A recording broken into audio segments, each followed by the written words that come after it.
Saúdo a todos com a paz do Senhor. Irmãos, a Bíblia a gente tem muitas coisas para a gente estudar, né? Muitas coisas para falar. E na verdade a gente não entende tudo, né? Mas quero antes saudar os irmãos com a paz do Senhor e as irmãs e falar que você se inscreva no canal, dê like e faça seus comentários. Faça um comentário de acordo com o assunto, né? Veja bem uma coisa aqui. Então, as pessoas, tem muitos pastores, muitas pessoas por aí dizendo, falando, é que o homem, ele é eterno. Mas a Bíblia aqui em Gênesis, por exemplo, capítulo 3, o versículo 22, ele diz: então disse o Senhor Deus, eis que o homem se tornou como um de nós, conhecedor do bem e do mal, assim que não estenda a mão e tome também da árvore da vida e coma e viva eternamente. Então o Senhor Deus, por isso, os lançou fora do jardim do Éden, a fim de lavrar a terra que fora tomada. Então aí está. Então veja bem, para que o homem não viva eternamente. Está vendo aí? Se ele fosse eterno, eu não acredito que acontecesse isso. Isso aqui é porque o homem ele não é eterno. E se o homem comesse da árvore da vida, ele no pecado, as coisas complicavam muito. Eterno, né? Talvez Deus exterminasse o homem, né? O ser humano da face da terra. E veja bem, foi o primeiro homem, Adão, e a primeira mulher, Eva. Então, mas nós vemos aí as misericórdias de Deus. As misericórdias de Deus.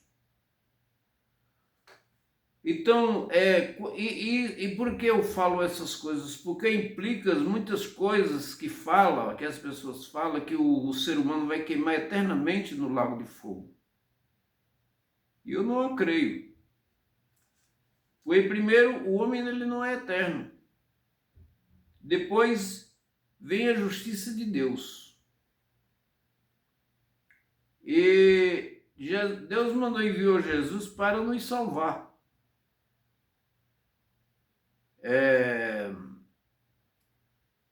E tem muitos assuntos, né, irmão, dentro do livro de Gênesis e dentro da Bíblia, tem muitos assuntos. Mas Deus enviou Jesus para nos salvar. A Bíblia diz que o trono de Deus é de justiça e de juízo. E diz que na frente do seu rosto vai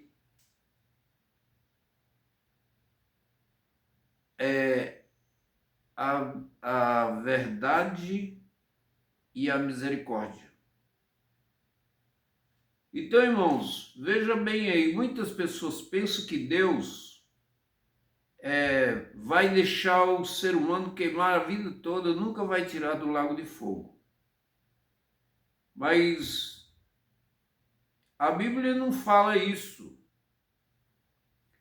Porque muitas pessoas baseado naquele capítulo de João, no livro de Mateus, capítulo 25, 46, ele disse: irão esses para os ímpios para o castigo eterno e os justos para a vida eterna.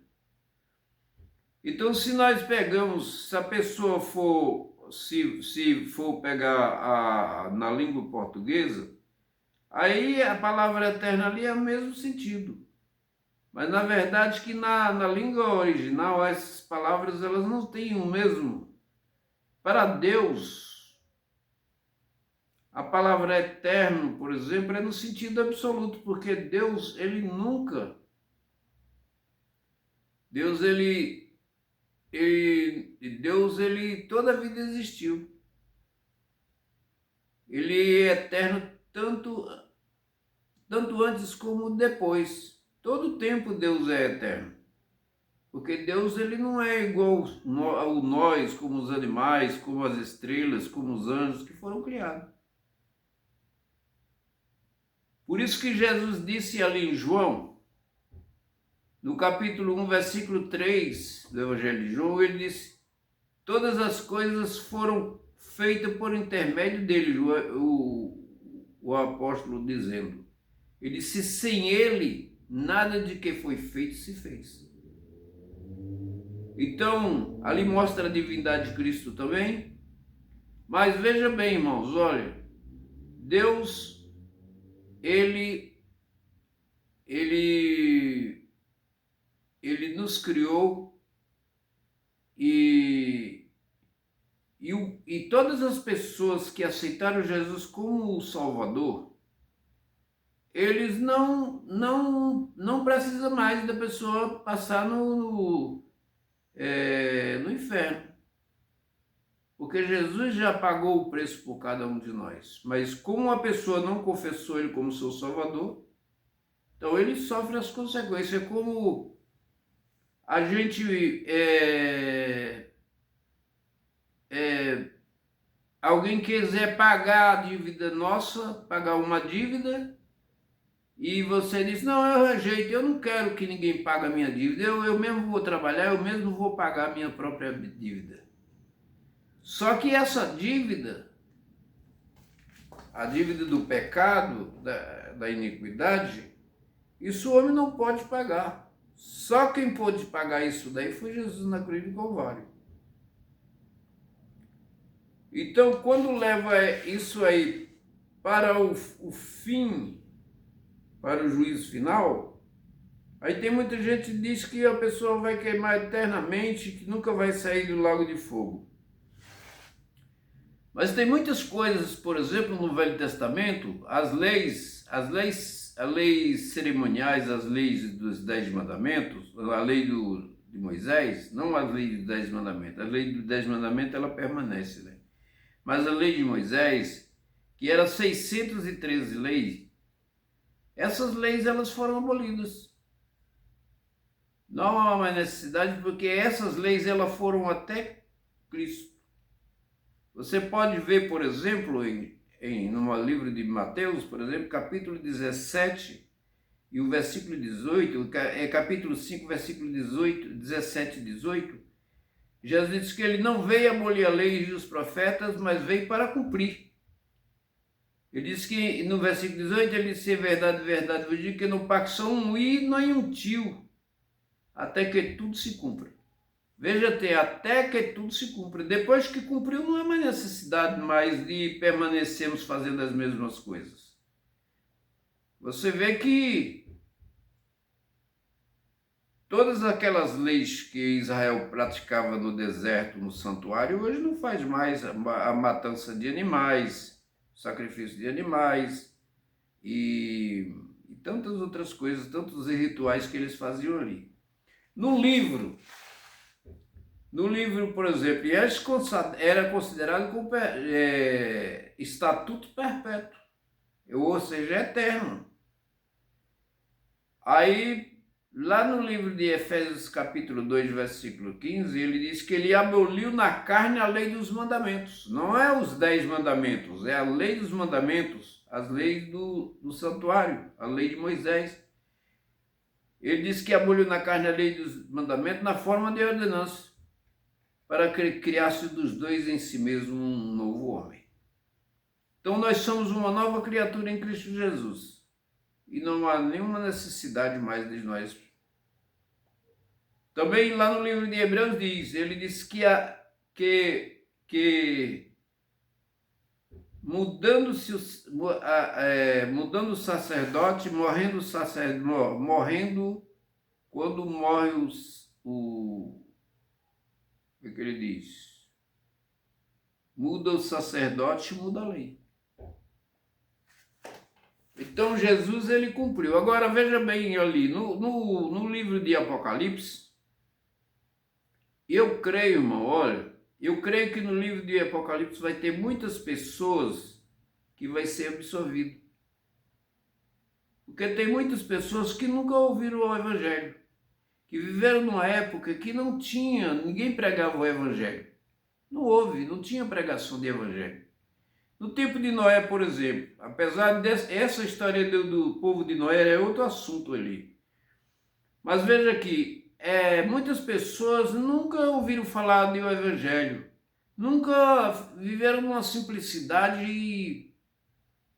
Então, essas pessoas, muitas pessoas, vão ser absorvidas. Por isso que a Bíblia diz assim, ó, em Apocalipse capítulo 20 e o versículo 15, ele diz: se alguém não foi achado escrito no livro da vida, esse foi lançado para dentro do lago de fogo. Agora vamos explicar sobre a questão da morte eterna, ou a segunda morte. Então, irmão, quando uma pessoa morre, ele morre a primeira vez. É a morte, a primeira morte. Ele morre e ele vai ressuscitar. Mas na segunda morte, ele não ressuscita mais. Na segunda morte, ele ressuscita e ele morre, mas não vai viver mais. E na primeira morte, ele ressuscita. Por exemplo, a pessoa morreu. Muitas pessoas estão morrendo hoje, né? Cada dia, cada minuto, no mundo morre gente. Aí está uma pessoa morrendo, ele morreu ali. Ele vai ressuscitar. Se ele for salvo, ele vai ressuscitar no arrebatamento da igreja. Primeira ressurreição. Se ele não for, ele ressuscita no juízo. Mas depois que ele ressuscitar e passar pelo juízo, se ele morrer, ele não torna a viver mais. Por isso que é morte eterna. Então as pessoas fazem uma confusão, porque na verdade as pessoas querem que a pessoa fique queimando, muitas pessoas querem que o ser humano fique queimando a vida toda, queimando, torturado no fogo. Deus não tem prazer nisso. Ele diz lá no livro de Ezequiel, no capítulo 23, ele disse que ele não tem prazer na morte do ímpio. Deus, ele não sente prazer ver a pessoa queimando. O que Deus faz é justiça. É justiça. E a mesma coisa vai acontecer também com os ímpios, com os demônios, com Satanás e os demônios. Eles têm um tempo lá para ficar, mas eu acredito que eles vão ficar. Porque, veja bem, a eternidade, como diz, ela é sem fim. No sentido de Deus, por exemplo, é sentido sem fim.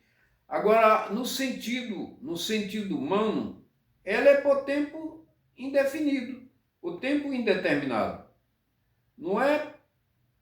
Veja lá no Salmo como é que ele diz, de eternidade em eternidade, tu és Deus. Agora, quando o crente peca, Deus disciplina o crente? Sim, irmãos, tem disciplina terríveis para a pessoa que fica na prática do pecado e não arrepende. Eu não estou dizendo que nós vamos, porque nós estamos salvos para sempre, né, quando todos nós que aceitamos Jesus, que nós vamos viver no pecado.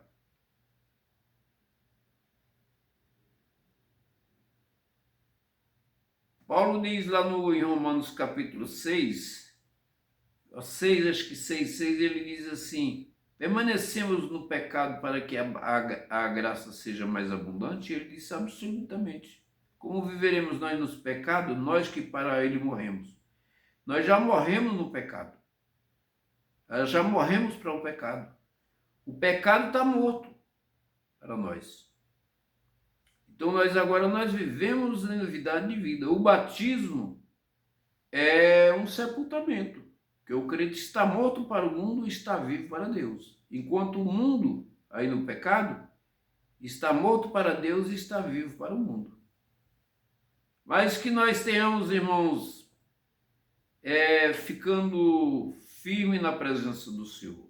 O crente, irmãos, olha, o crente na hora que ele está morrendo, ele apenas adormece na morte. Ele adormece o corpo. Veja bem, o corpo dele que dorme não é a alma, não é o espírito, mas é o corpo dele que adormece.